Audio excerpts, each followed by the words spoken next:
Kita masuk ke segmen Sapa Dunia untuk informasi mancanegara bersama saya Nanda Aprilia.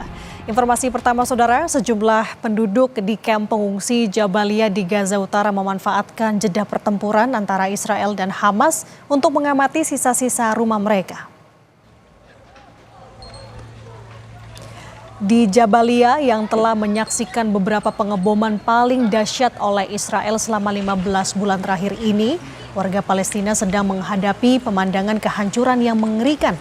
Pengeboman Israel dan operasi darat di jalur Gaza telah mengubah seluruh lingkungan di beberapa kota menjadi tanah terlantar yang dipenuhi puing-puing.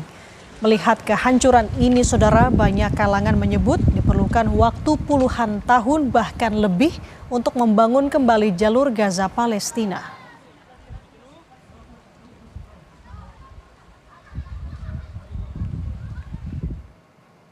Kantor PBB untuk Koordinasi Urusan Kemanusiaan menyatakan bahwa sejumlah besar bantuan kemanusiaan terus memasuki Gaza melalui penyeberangan Erez dan Zikin.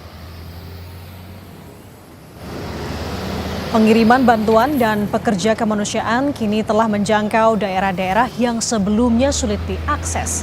Perserikatan Bangsa-Bangsa di lapangan melaporkan adanya peningkatan signifikan dalam lingkungan kerja. Warga Palestina di Gaza Selatan menyatakan rasa puasnya terhadap aliran bantuan dan pasokan makanan komersial ke jalur Gaza. Kini warga Gaza dapat merasakan bantuan yang telah diberikan, yang sebelumnya selalu terhambat.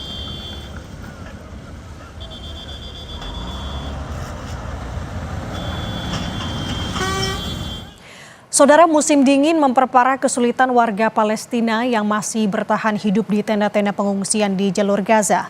Mereka belum bisa kembali ke rumah karena permukiman, fasilitas umum, dan infrastruktur lainnya rusak parah dan nyaris rata dengan tanah.